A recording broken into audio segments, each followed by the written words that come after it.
estén sintonizando. Deseamos que Dios bendiga mucho sus vidas, aleluya.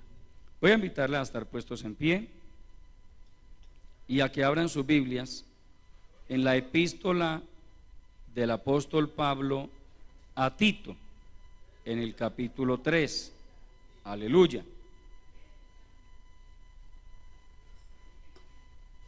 Tito, Nuevo Testamento, capítulo 3. Si alguno no sabe buscar, algún hermano que esté ahí cercano le ayuda. Gloria a Dios. Tito, capítulo 3, aleluya. ¿Cuánto lo han encontrado? Tito. Ayudémosle por favor a los que de pronto todavía no tienen mucha agilidad. Capítulo 3. Y si alguna Biblia no tiene a Tito, pues tranquilo que aquí se lo leemos, hermano. El verso 8. Dice la palabra del Señor lo siguiente: palabra fiel es esta, y en estas cosas quiero que insistas con firmeza, para que los que creen en Dios procuren ocuparse en buenas obras. Estas cosas son buenas y útiles a los hombres. Amén. Oremos. Padre nuestro que estás en los cielos, continuamos delante de tu bendita presencia, exaltando tu grandeza, Señor, reconociendo que tú eres el único Dios verdadero, que tú eres nuestro alto refugio y que todo lo que somos, lo somos por tu gracia y por tu bendita misericordia. Estamos agradecidos contigo, Señor, por esta nueva oportunidad que nos concedes de reunirnos aquí en tu casa para honrar y glorificar tu santo nombre y también para ser enseñados a través de tu palabra. Abrimos nuestros corazones, Señor. Permítenos recibir tu palabra con fe, con mansedumbre y con la disposición de ponerla por obra en cada una de nuestras vidas. Señor, yo te suplico que me des la gracia, la sabiduría y la unción suficientes para predicar tu palabra. Pon en mis labios un mensaje que sea de grande bendición, de mucha edificación para todo tu pueblo, y que tu Santo Espíritu lo aplique en lo profundo de cada corazón. Que tu palabra nos conduzca cada día a ser mejores cristianos. Salva las almas, sana a los enfermos y liberta a los oprimidos por el diablo. Todo esto te lo pedimos en el nombre poderoso de Jesucristo, dándote de antemano la honra, la gloria y el reconocimiento que solo a ti pertenecen. Amén, aleluya. Tomen asiento, mis amados hermanos. A Dios sea la gloria, aleluya. Procura mantenerte ocupado en buenas obras. Es el tema que el Señor me ha regalado para compartirles en esta preciosa tarde. Procura mantenerte ocupado en buenas obras. La Biblia, amados hermanos, además de ser la palabra de Dios o de contener la palabra de Dios, la Biblia es un manual para la vida.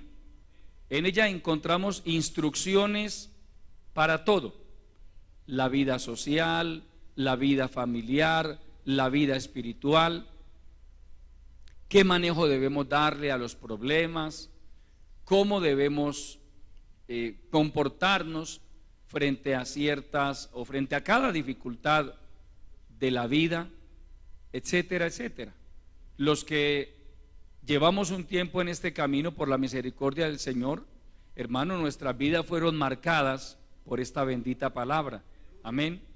No somos, hermano, yo me atrevería a decir ni el 10 ni el 20% de lo que éramos antes de que esta palabra comenzara a penetrar en nuestros corazones. Amén. A través de esta palabra, Dios ha venido moldeando nuestra personalidad, nuestro carácter, nuestra manera de ver las cosas. Amén. La palabra de Dios ha venido moldeando nuestras vidas.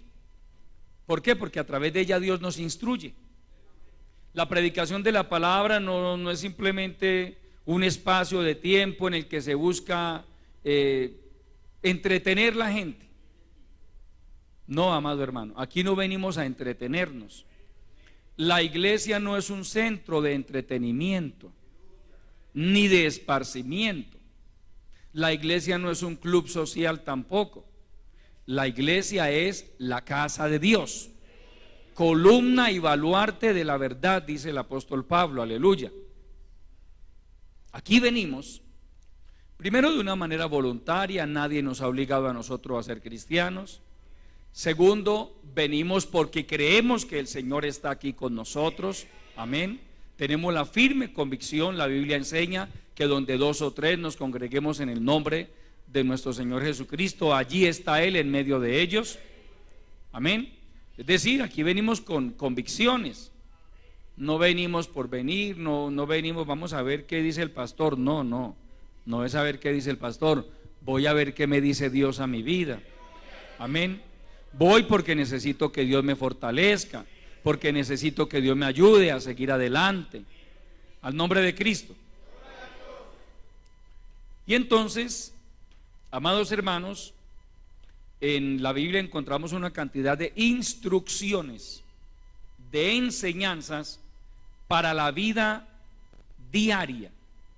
Pablo le dice a Tito: palabra fiel es esta, y en estas cosas quiero que insistas con firmeza. ¿Por qué? Porque son importantes, porque son fundamentales para el pueblo cristiano, para que los que creen en Dios procuren ocuparse en buenas obras. Para que los que creen en Dios, recuerde que la iglesia es una comunidad de hombres y mujeres que, aunque somos diferentes, tenemos muchas cosas en común. Creemos en un mismo Dios, en un único Dios verdadero. Hemos sido lavados con la sangre preciosa de Jesucristo, amén. Compartimos unos mismos principios morales. No hay aquí en la congregación un grupo de hermanos que crea en el matrimonio para toda la vida y otros que digan: no, hermano, yo creo en el divorcio, en el recasamiento. No hay aquí en la congregación un grupo de hermanos que digan creer en la Trinidad y otros digan creer en la unicidad. No, hay unidad de criterios entre nosotros, amén. Por eso somos una comunidad, porque estamos de acuerdo, porque hemos aprendido a amar a Dios, hemos aprendido a amarnos los unos a los otros con todos los defectos que tenemos, hemos aprendido a soportarnos y a tolerarnos los unos a los otros, cosa que no es fácil para los seres humanos, amén. Pero todo eso lo hemos aprendido. Recuerde, amado hermano, que desde que éramos niños, la mayoría de nosotros, no serían todos, pero la mayoría de nosotros tuvo la experiencia en la escuela, ¿recuerdan? Y en el colegio, de tener problemas en el salón con algún compañero y decir: a la salida nos vemos, y a la salida nos veíamos, amén. Y eso nos pegábamos una revolcada los unos a los otros, nos reventábamos las narices. Eso, hermano, problemas de intolerancia. Siempre han habido problemas de intolerancia. Hoy más que nunca hay problemas de intolerancia en esta sociedad. ¿Ha visto usted alguna vez los años que lleva en la iglesia algún caso de esos? Que 2 hermanos después del culto se digan: a la salida nos vemos. No, gloria al Señor. No, porque hemos aprendido a soportarnos, a tolerarnos. No es que seamos angelitos, es más, a veces nos ofendemos unos a otros, pero también hemos aprendido a pedirnos perdón. Hemos aprendido a ignorar las ofensas. No hay en el corazón de un verdadero cristiano sentimientos vengativos, amén. Que el hermano fulano de tal me hizo esto, pero él me las tiene que pagar. No, ese lenguaje no es propio del pueblo cristiano. Uno no anda con esa mentalidad: el hermano me ofendió, el hermano hizo esto, me hizo aquello, él me la va a pagar. No, oramos a Dios. Y si usted siente su corazón muy cargado por algo que le hizo un hermano, hay una cápsula bíblica. El Señor Jesucristo nos dice: y orando, perdonad si tenéis algo contra otro. Mire qué fácil, hermano. Usted siente, porque es que puede pasar, hermano, que usted en algún momento se sienta como cargado con un hermano, con una hermana. Hay algo que él le dijo, que le hizo, que usted como que no puede soportar eso, le roba la paz. El consejo bíblico es: vaya a la presencia de Dios y dígale: Señor, mi hermano me ofendió, mi hermano me lastimó, mi hermano me defraudó. Señor, yo le perdono a mi hermano fulano de tal. ¿No les gustó? Es que así es. Y orando, perdonad si tenéis algo contra otros. Puede ser contra su esposa, puede ser contra su esposo. Usted debe aprender a perdonar, de tal forma que cuando usted vuelva a mirar a ese hermano a la cara, lo pueda saludar y decirle: hermano, Dios lo bendiga, como si nada. ¿Por qué? Porque ya usted sanó su corazón en la presencia de Dios. Nada más peligroso que un cristiano que permita que su corazón se llene de resentimientos y hacia otro hermano.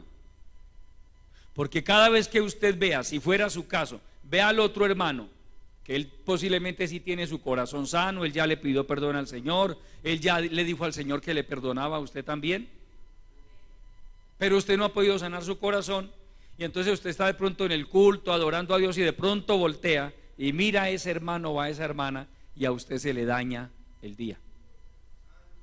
¿Qué significa eso? Tiene problemas usted en su corazón.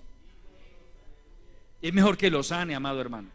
No permita que se acumulen en su corazón resentimientos. Eso lo daña. Eso lo va a dañar. El verdadero cristiano anda con su corazón limpio, sin resentimientos, sin raíces de amargura. Tranquilo. No tiene resentimientos contra ningún hermano de la congregación. No debe suceder en medio de una comunidad cristiana que un hermano de aquí no le hable a un hermano de allá y termina el culto, entonces el de por aquí sale disparado por allá para no tener que saludar a este hermano de acá. Si fuera su caso, yo le daría un consejo, hermano: trate de arreglar las cosas con el Señor. ¿Cómo quedamos nosotros con enemigos dentro de la iglesia? Imagínense. Piense, por ejemplo, usted un momento, el pastor con 5 enemigos en la iglesia. ¿Ah? ¿Y usted cree que al pastor no lo ofenden también? Ay, hermano, en estos años sí que ha habido gente que nos ha ofendido, gente grosera. No son todos, gloria a Dios, ha sido uno que otro, pero los ha habido, han existido. Amén. Dígame si nosotros como pastores nos dejáramos afectar de eso. Yo tendría que tener por lo menos 10 o 20 enemigos en la iglesia. ¿Y cómo me paro yo aquí a predicarle a mis enemigos? No tendría presentación. Hemos aprendido, mi esposa y yo, a echarle tierra a esas cosas, a ignorar esas ofensas, las calumnias. Hemos sido víctimas de calumnias no pocas veces, amados hermanos. Hemos sido víctimas de menosprecio, de rechazo. Hemos aprendido a darle gloria a Dios por todo eso, hermano. No vivimos llorando, hermano, que yo no sé porque a mí no me quiere. No, hermano, gloria a Dios por todo.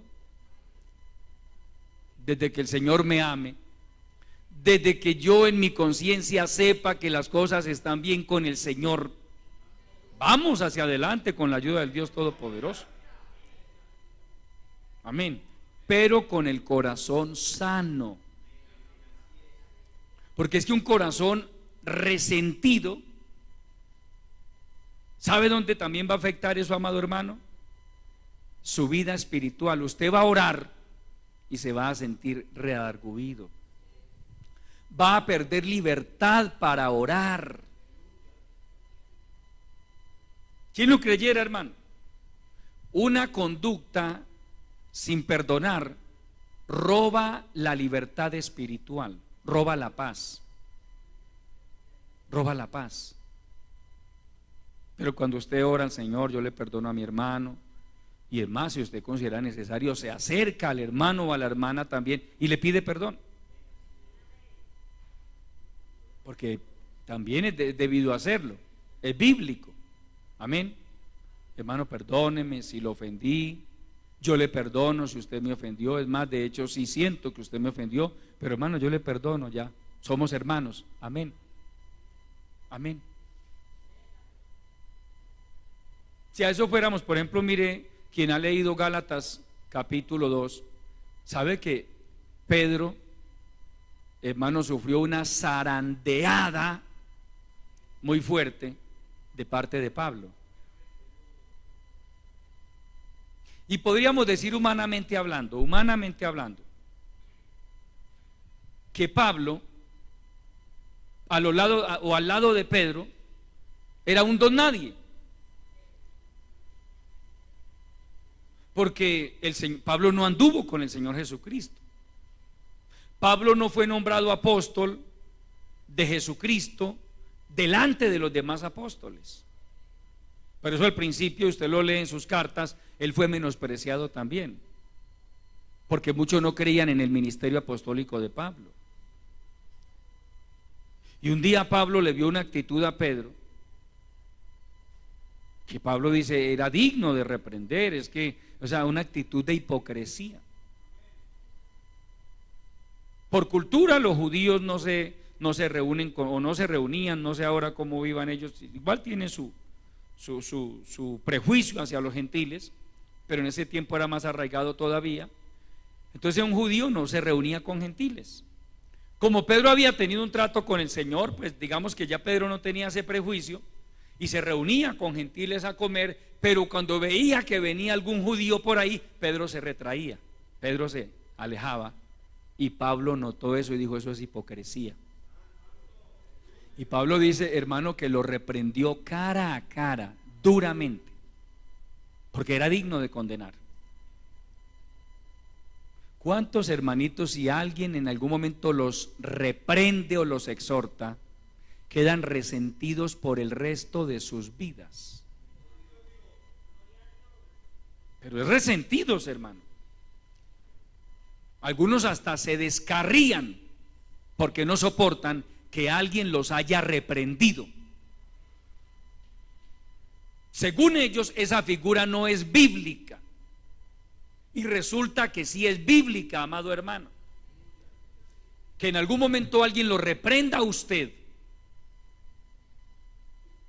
Dios lo puede permitir. Dios lo puede permitir. Alguien decirle: hermano, le voy a decir algo en el amor del Señor, por favor no sea tan hipócrita. Y para algunos es como si le hubieran dado una puñalada con eso, hermano. Quedan heridos de muerte. Hermano, mire, lo que pasa es que usted está haciendo esto y esto, me parece una conducta.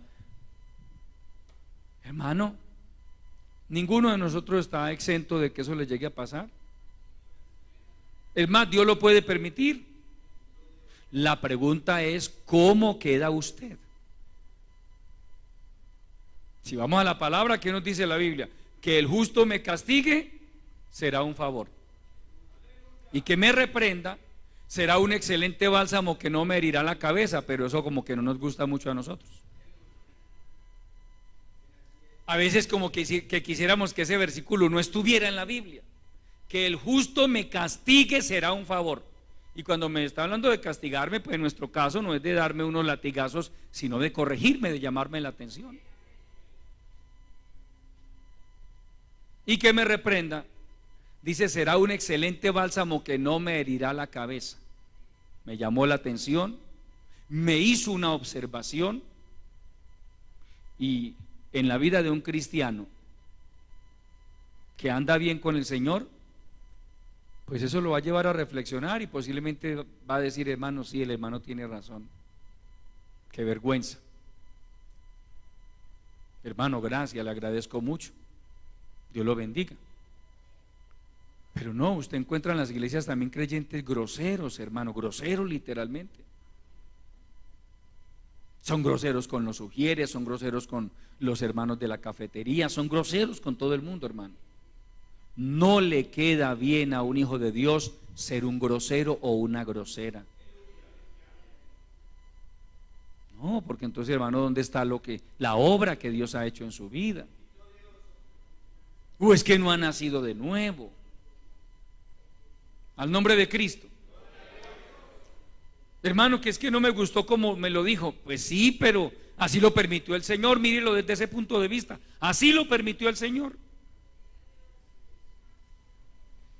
Si me lo hubiera dicho con amor, no siempre es con amor. Yo voy a la Biblia y no siempre nos dicen las cosas. Bíblicamente hablando, no siempre es con amor. No siempre.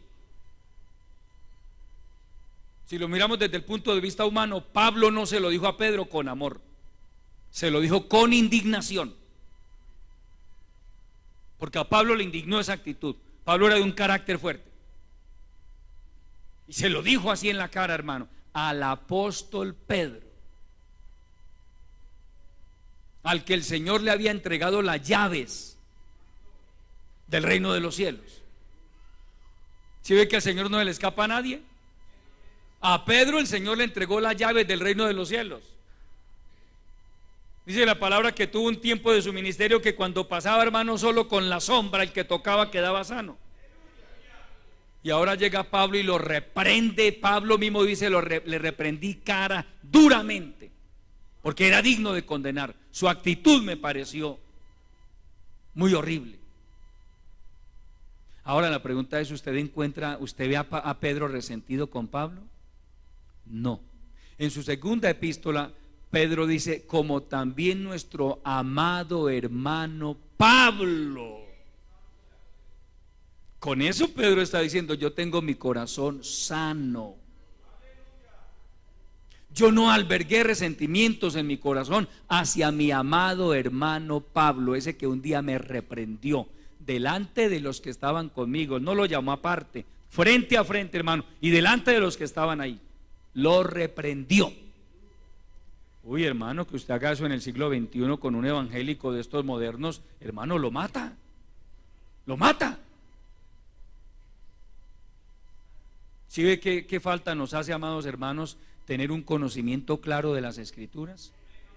Y entender que hay cosas que a veces Dios permite, y que alguien en algún momento lo reprenda a usted. Y a veces Dios lo permite solo para probar su corazón, cómo va a reaccionar usted. Comienza a mirar hacia el sur, hacia el norte, hacia el oriente, hacia el occidente. ¿Para dónde me voy?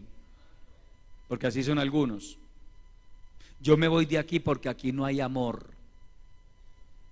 Que lo hayan corregido, no hay amor. No, amado hermano, Dios lo puede permitir. Todo eso es formación. Mire, Dios nos forma a los unos a los otros, nos va puliendo unos a otros. Y de pronto, si usted es de esos creyentes como muy bravuconcitos y todo, llega a la iglesia y Dios le tiene uno todavía más fuertecito, y rosa por aquí, rosa por allá, y dele, hermano, y ora, y el Señor le dice soporte, soporte, soporte, hasta que aprendemos a soportar, hermano. Amén. Yo les he contado a ustedes que cuando yo no era cristiano, yo tenía un lema personal, un eslogan propio. Yo decía, yo no le cargo agua a nadie. Orgulloso. No le cargo agua a nadie. Ay, hermano, y me convertí a Cristo, hermano. Y hasta el día de hoy todavía cargo agüita, hermano.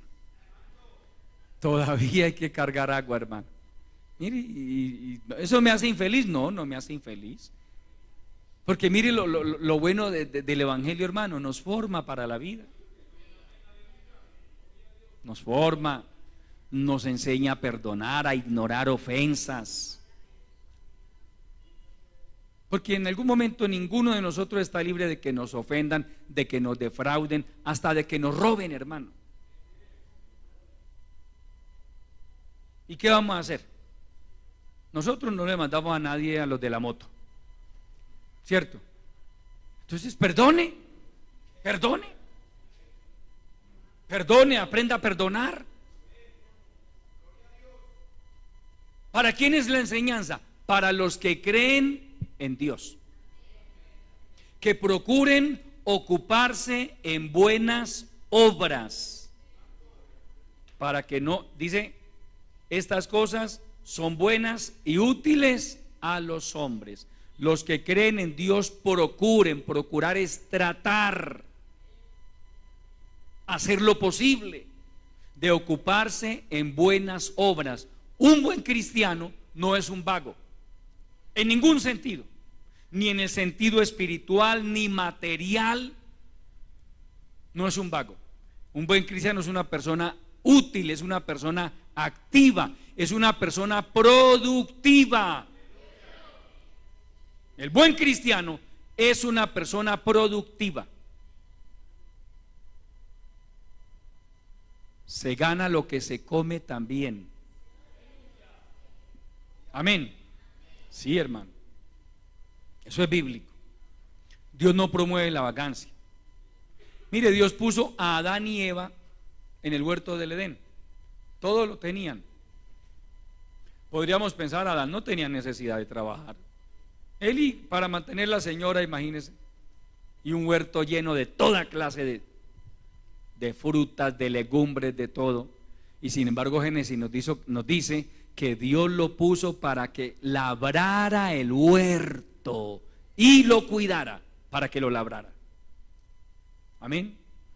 En Éxodo capítulo 20 hace parte de los mandamientos: 6 días trabajarás y el séptimo será para Jehová tu Dios. ¿Sí ve que Dios no promueve la vagancia? Dios no promueve la ociosidad. Un cristiano evangélico que ni estudia, ni trabaja, no hace nada, hermano, no le queda bien. Eso no tiene coherencia con el evangelio. Dios nos llama a usted y a mí a este camino para formarnos. Si usted era un vago antes de conocer al Señor, pues hermano, aprenda a trabajar.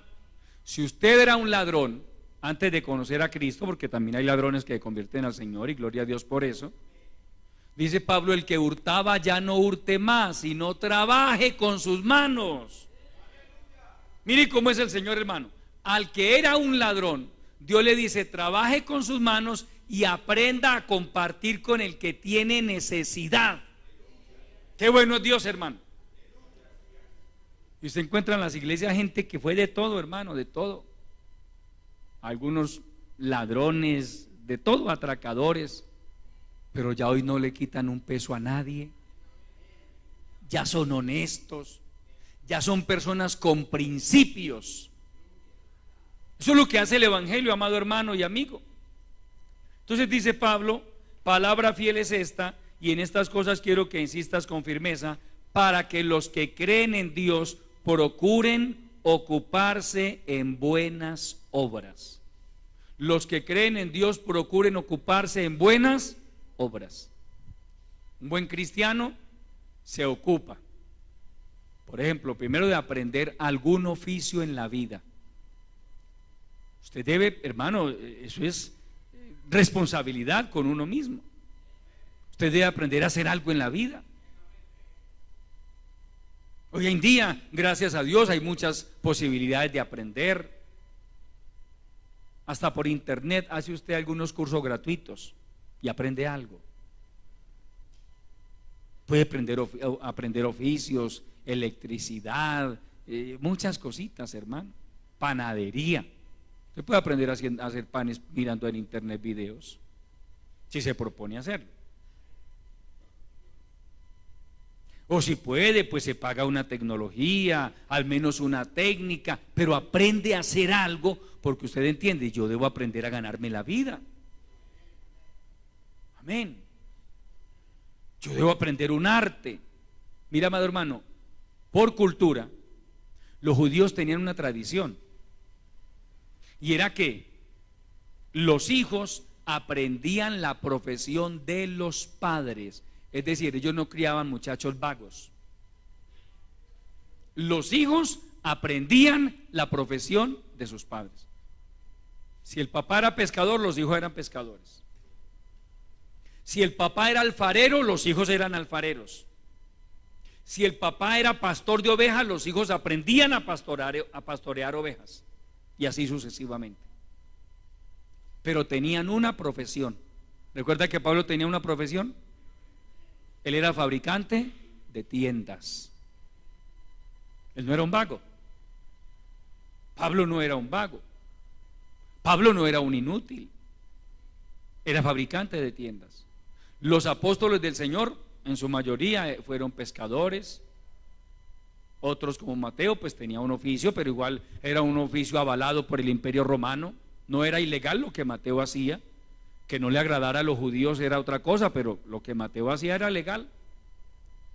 Lucas era médico e historiador. Usted no encuentra vagos en la Biblia. Cuando el Señor llamó a Gedeón, lo encontró ocupado, estaba trabajando. Dios no llama a alguien porque diga, este muchacho a toda hora ahí en esa hamaca, meciéndose para allá y para acá, en esa silla mecedora, pues vamos a ponerlo a hacer algo. No, hermano, no. Dios no llama vagos. Amén. Dios no llama vagos. Dios, a los que por su gracia y misericordia nos llamó a este ministerio, no nos llamó porque fuéramos vagos. Hombre, qué pesar el muchacho Pedro, él no hace nada en la vida, pues vamos a ponerlo a hacer algo, pongámoslo de pastor. No, amado hermano, no. En mi caso personal, desde los 8 años de edad trabajo. Yo creo que hace rato debo estar pensionado, imagínate, tratando desde los 8 años. Hace mucho rato debo tener la pensión lista, ¿cierto? Sí, yo trabajo desde los 8 años de edad, amado hermano. Cuando me convertí a Cristo estaba trabajando. Cuando el Señor me llamó a servirle en este ministerio de tiempo completo, yo estaba trabajando, amado hermano, en lo material. Ahora Dios me llama a hacer otro trabajo de carácter espiritual, que es un trabajo también. No falta el que dice por ahí, la persona que con una mente un poco retorcida, es que los pastores no trabajan. ¿Eso cree usted, que los pastores no trabajan? Amén. ¿Eso cree usted? ¿Que no trabajan en construcción? Sí, no trabajamos en construcción. ¿Que no trabajamos mecánica? Sí, no trabajamos mecánica. ¿Que no trabajamos en vigilancia? Sí, no trabajamos en vigilancia. Pero tenemos otra labor que Dios nos ha encomendado por su gracia y misericordia. Pero no estamos aquí por vagos. La mayoría de los compañeros que yo conozco en el ministerio, antes de salir a servirle a Dios en esta bendita labor del ministerio, estaban ocupados, tenían una profesión, tenían una ocupación. No eran vagos. No, mano, que yo era un marihuanero de la esquina y el Señor me llamó y al mes yo ya era predicador del evangelio y ya era pastor. No, hermano, Dios no hace eso. Que se convirtió el marihuanero, bienvenido, pero aquí le enseñamos a trabajar. Póngase a trabajar. Ah, no, hermano, como usted no sabe hacer nada, pues ya le tenemos trabajo, lo vamos a poner de pastor. No, no crea que eso es así, amado hermano. No. El hombre de Dios y la mujer de Dios se caracteriza, repito, por ser una persona productiva. Por lo menos aprende a producir para él mismo y para su núcleo familiar. Es lo que dice la Biblia. Vaya a Primera de Tesalonicenses, capítulo 4, gloria al Señor.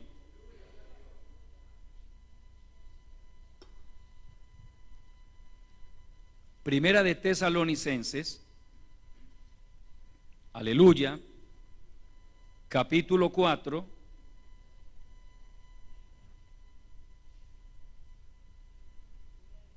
Vamos a leer los versículos 11 y 12. Y que procuréis tener tranquilidad y ocuparos en vuestros negocios y trabajar con vuestras manos de la manera que os hemos mandado, a fin de que os conduzcáis honradamente para con los de afuera y no tengáis necesidad de nada. Segunda de Tesalonicenses capítulo 3, pase por favor. a Segunda de Tesalonicenses.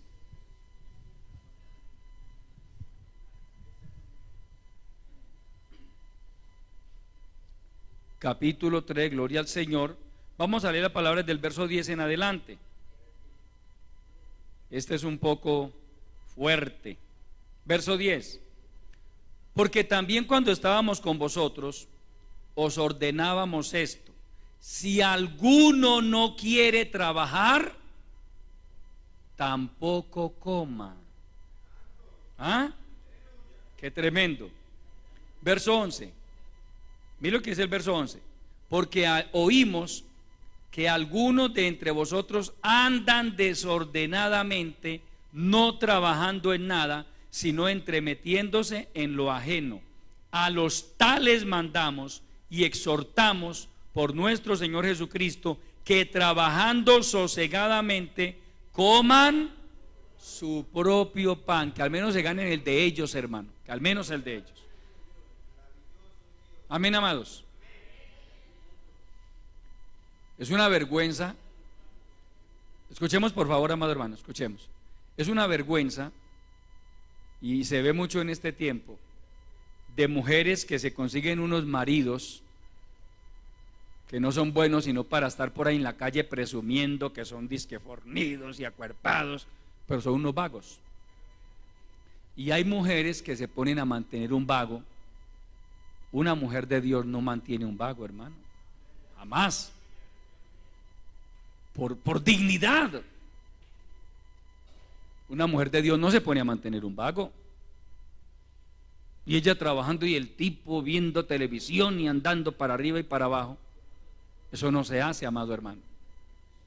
Usted como mujer de Dios que anhela casarse, que Dios también le puede dar un buen esposo, ore a Dios: Señor, dame un esposo. Así no sea bonito, pero que sea trabajador. Porque allá ella sueña es con un príncipe azul. Y no le sale azul, pero sí le sale vago. ¿Ah? No, amado hermano, no. ¿Qué le sirve a usted un tipo con ojos azules y un cuerpo y un mantenido? No. Una mujer, hombre, por principios, ella espera que haya un esposo que la proteja, que procure su bienestar. Amén. Entonces un buen cristiano, un cristiano con principios, se capacita. Todo hombre soltero que se quiere casar, hermano, yo le aconsejo, pues aprenda un poco más de lo que ya sabe, porque es que es muy difícil sostener un hogar con un salario mínimo, es muy difícil, muy difícil. Entonces aprenda alguna cosita, algo que le permita aspirar a ganarse un poco más. Estudie alguna cosa, hermano. Aproveche sus años de juventud. El tiempo pasa muy rápido, amado hermano. Mire, el tiempo pasa demasiado rápido. Los que hace años teníamos 18 años, hermano, ya hoy al día de hoy hubiéramos podido hacer 5 o 6 carreras ya. Sí, porque es que, hermano, el tiempo pasa. ¿Usted cree que no? Hermano, pero yo 5 años estudiando una carrera y 5 años se van volando. 5 años se van volando. Es como el que nunca se mete en una casa fiada, porque 15 años pagando una casa, ¿y cuántos años ha pagado arriendo?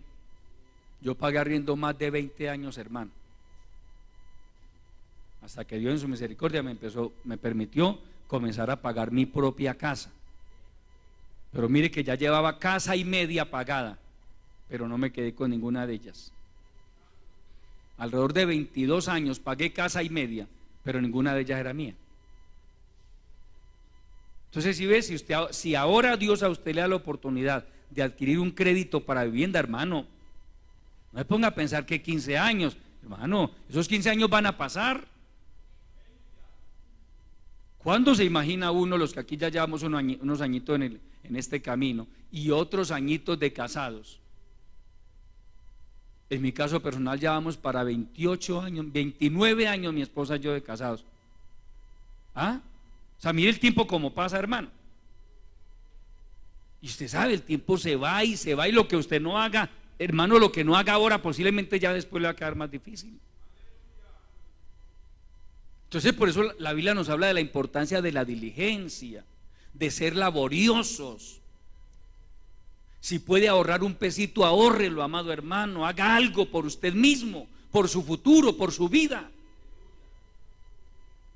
No es que se le pase el tiempo y usted no ha hecho nada, ni siquiera por su vida personal, por su crecimiento personal. Poco ha hecho por su crecimiento espiritual. Entonces, ¿a dónde va a llegar a ese paso? Se tiene que cambiar el chip de esa mentalidad mediocre. Dios sí lo quiere bendecir y Dios lo puede bendecir, pero usted también tiene que hacer su parte. Dios no lo va a bendecir a usted por ahí como un vago. La Biblia no dice bienaventurados los vagos, ¿o sí? No, la Biblia no me dice que bienaventurados los vagos porque de ellos son todas las propiedades de la tierra. La Biblia no dice eso. Pero la Biblia sí habla del hombre laborioso, de que Dios lo bendice. La mano diligente. La Biblia sí habla, por ejemplo, del hombre perezoso. El proverbista hace una reflexión y dice: pasé junto al campo del hombre perezoso. Me puse a observar. Toda su parcela estaba llena de ortigas, de maleza. Alguna vez por curiosidad me puse a investigar un poco. Bueno, ¿y cuál es la ortiga de la que habla la Biblia? O por lo menos como la traduce Proverbios. Y oh sorpresa, amados hermanos, cuando me di cuenta por la palabra y por lo que investigué, que la ortiga de la que habla la Biblia es lo que algunos de nosotros en algunas regiones de Colombia conocemos como pringamosa. ¿Alguno de ustedes ha sido víctima de la pringamosa? ¿Recuerdan? Yo fui víctima de la pringamosa. De eso estaba llena la viña de ese hombre, de pringamosa. Pringamosa es una planta, un rastrojo, hermano, pero usted medio la roza y eso inmediatamente le llena la piel de una alergia impresionante. Es horrible. Y este hombre estaba tan descuidado que la parcela se le llenó de pringamosa, de maleza de todo tipo. Y el proverbista, bueno, y él dice: ¿y dónde está el dueño de esta parcela? Claro, lo ubicó por allá, hermano, en esta actitud por allá. Y dice el proverbista: lo vi y tomé consejo. Miré y lo puse en mi corazón. Un poco de sueño, cabeceando, poniendo mano sobre mano para dormir otro poco. Así vendrá tu necesidad como caminante y tu pobreza como hombre armado. ¿A qué vino un hombre armado contra otra persona? A quitarle todo lo que tenga. Así dice: la ociosidad, la pereza le quita a usted todo lo que tenga, se lo quita, todo se lo quita. Así vendrá tu necesidad como caminante y tu pobreza como hombre armado. Dios condena la pereza. Por eso nos dice Pablo que a todos los que creemos en Dios, dice, les enseñes a que procuren ocuparse en buenas obras. El buen cristiano debe ser una persona próspera en todo el sentido de la palabra, no solo en la parte económica. No se centre solamente en eso porque pierde de vista la parte espiritual. Pero es que hay un principio bíblico también que dice que en la medida que usted es diligente en la vida espiritual, Dios también lo bendice en lo material. Y es verdad, es bíblico, hermano, eso es bíblico. Pero el orden es: amado, yo deseo que tú seas prosperado, que tengas salud y que seas prosperado en todas las cosas, así como prospera tu alma. Hay cristianos evangélicos que han llegado a invertir el orden y le dan prioridades a la parte material y se meten, hermano, a trabajar que porque ellos quieren prosperar, invertir y tantas cosas, y terminan descarriados. No se afane por enriquecerse, amado hermano. Si Dios le quiere dar algo un poco más, Él se lo va a dar, pero afánese por crecer espiritualmente. Afánese por crecer en la vida espiritual, por ser un mejor cristiano, por crecer en la oración. Y lo demás también dice la palabra, y que trabajéis con vuestras manos. Claro. Y si Dios le permite ganarse un poco más, gánese un poco más. Amén. Y si Dios le permite conseguirse su casa propia, consígase su casa propia. Lo que pueda hacer por su bienestar y el de su familia está bien, pero que nunca esa parte económica, ese anhelo de conseguir cosas materiales, lo saque de los propósitos de Dios. Yo conozco gente que se ha desubicado espiritualmente por eso, que han enterrado talentos que Dios les entregó porque se mentalizaron: yo quiero ser empresario, yo quiero prosperar, yo quiero salir adelante, y enterraron los talentos, amado hermano. Debe haber un equilibrio, que a medida que usted avance y crezca en la vida espiritual, pues Dios lo va bendiciendo económicamente, porque eso es bíblico, hermano. Dios también lo bendice. Si usted es un creyente fiel, un creyente diligente, si usted administra lo que el Señor le da, pues hermano, usted poco a poco va a ir sumando y va a ir ahorrando un pesito, luego se compra un ladrillito, luego esto, luego lo otro, un terrenito, como Dios lo guíe, pero Dios lo va a bendecir gradualmente. Y el día que Dios lo bendiga, pues eso no lo va a dañar, porque es que hay creyentes que la bendición los daña, hermano, los daña la bendición. Hay cristianos evangélicos que se mantuvieron fieles a Dios y a la iglesia mientras aguantaban hambre y pasaban necesidades. Comenzó Dios a bendecirlos y hasta luego. Qué lástima, amado hermano. ¿Ah? Qué lástima que la bendición dañarlo. No lo dañó el hambre, no lo dañó la necesidad, pero lo dañó la bendición. Es decir, es alguien que no se preparó para eso. ¿Recuerda, hermano, la oración de Jabes de Galaad? Oh Jehová, si tú me dieras bendición y ensancharas mi territorio, y si tu mano estuviera conmigo y me libraras de mal, para que no me dañe, para que las bendiciones que tú me des no me dañen. Y la oración de Jabes fue tan sincera que dice la palabra: y le concedió Jehová lo que le pidió.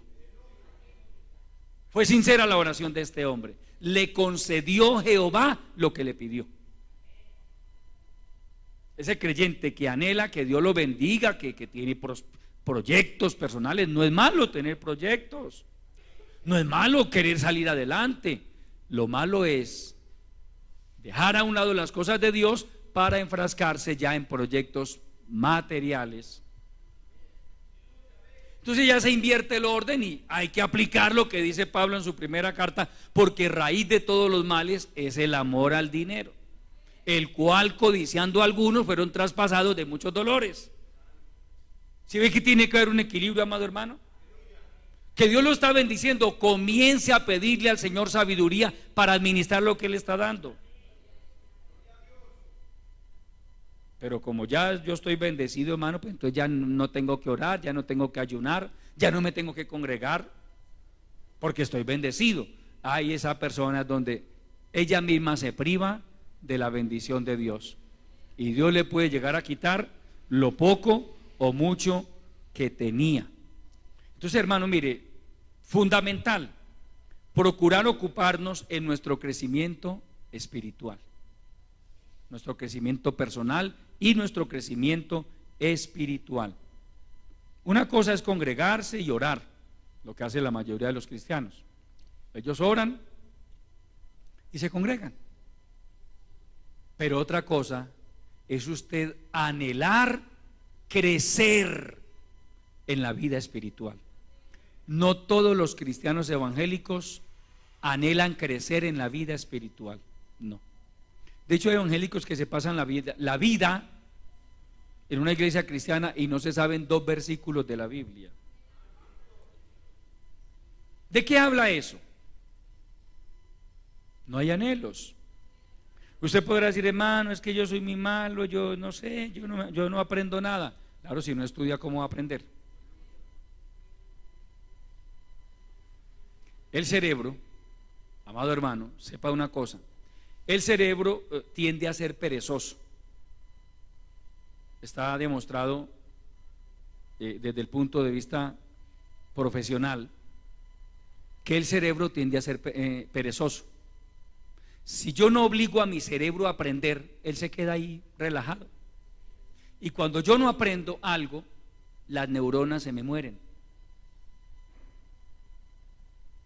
No me diga usted que no es capaz de aprender un versículo de la Biblia, porque yo le puedo decir a usted y se lo puedo demostrar también que sí se puede. Sí se puede. Usted coge un versículo de la Biblia. En pedagogía hay una figura que se llama la repetición, y usted y yo, en el mejor sentido de la palabra, fuimos víctimas de esa figura de la pedagogía desde niños. ¿Quién de nosotros aprendió la tabla del 2, la del 3, la del 5, la del 7, la del 9 a la primera vez que el profesor nos la enseñó? No, recuerden esos pobres profesores repitiendo 3 por 3, y lo miraba usted, ¿cuánto es 3 por 3? Y usted quedaba mirando al profesor y decía 6. Uy, ese pobre profesor, hermano, no es fácil ser profesor, ¿cierto? Otra vez, ¿cuánto es 3 por 3? 5. Ay, Dios mío. Hasta que un día aprendimos 9. 3 por 1, 3, 3 por 2, 6, 3 por 3, 9. En mi caso personal, hermanos, yo me aprendí todas esas tablas de memoria. Y créame, si usted me las pregunta, yo todavía me las sé de memoria. Y ahora ya no son las tablas de multiplicar, ahora es la palabra de Dios. Que si usted coge un versículo o un pasaje corto de la Biblia y usted comienza a leerlo y vuelve a leerlo y vuelve a leerlo y empieza a tratar de repetirlo aquí en su mente, comience con versículos cortos, por lo menos comience con Juan 10:35, Jesús lloró, al menos ese, apréndase ese pues por lo menos, Jesús lloró, y repita todo el día, Jesús lloró, Juan 10:35, y se lo aprende. Ah, bueno, ya me aprendí uno, gloria a Dios, voy a seguir con otro. Hermano, de que aprendemos, aprendemos. Entonces usted comienza a crecer como cristiano, porque eso es bíblico, hermano. Eso no es que el pastor Pedro se inventó eso, y no, eso es bíblico, hermano. La Biblia me habla, el Nuevo Testamento me habla de un hombre llamado Apolos. Dice Lucas que era poderoso en las escrituras. ¿Por qué usted cree que Apolo era poderoso en las escrituras? Porque se consiguió por ahí una memoria USB y se la insertó por acá y se llenó el cerebro de toda esa información. Eso significa que el hombre estudiaba las escrituras, era eso, era poderoso en las escrituras porque las estudiaba. Usted quiere crecer espiritualmente, usted sabe que debe orar un poco más de lo que los otros oran y que debe estudiar la Biblia más de lo que otros la estudian. Y el hecho de estar estudiando y repasando y luego y encima de eso predicando, hermano, usted aprende. Yo aprendí mucha Biblia y mucha, por la misericordia del Señor, se me quedó grabada en mi cerebro enseñando la Biblia. Yo salía con mi esposa, hermano, llegábamos a un hogar a dar enseñanzas, lecciones, la doctrina bíblica, y de tanto dar esa doctrina bíblica, usted se lo graba, hermano. La práctica hace al maestro. Pero si usted no coge la Biblia sino para venir al culto, pues claro que no aprende nada. Pero entonces mire que eso tiene que ser algo que el creyente proponga en su corazón. Yo quiero crecer espiritualmente. Porque cuando usted, hermano, crece espiritualmente, usted se convierte en un creyente de bendición en la iglesia y útil para otras personas. Usted ayuda a otros a su crecimiento espiritual. Esto es un círculo virtuoso, no vicioso sino virtuoso. Así como a usted y a mí un día alguien nos enseñó la palabra, ahora usted y yo le enseñamos a otro la palabra. Formamos discípulos al nombre de Cristo. Entonces mire, que los que palabra fiel es esta, y en estas cosas quiero que insistas con firmeza, para que los que creen en Dios procuren ocuparse en buenas obras. Estas cosas son buenas y útiles a los hombres. Aleluya, gloria al Señor. Mire, hermano, usted debe procurar crecer en la vida espiritual, crecer en la vida espiritual. Vaya a Efesios capítulo, primera de Timoteo capítulo 4, gloria al Señor.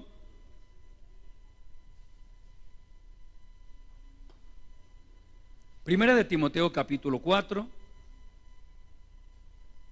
Aleluya. Verso 13 hasta el 15.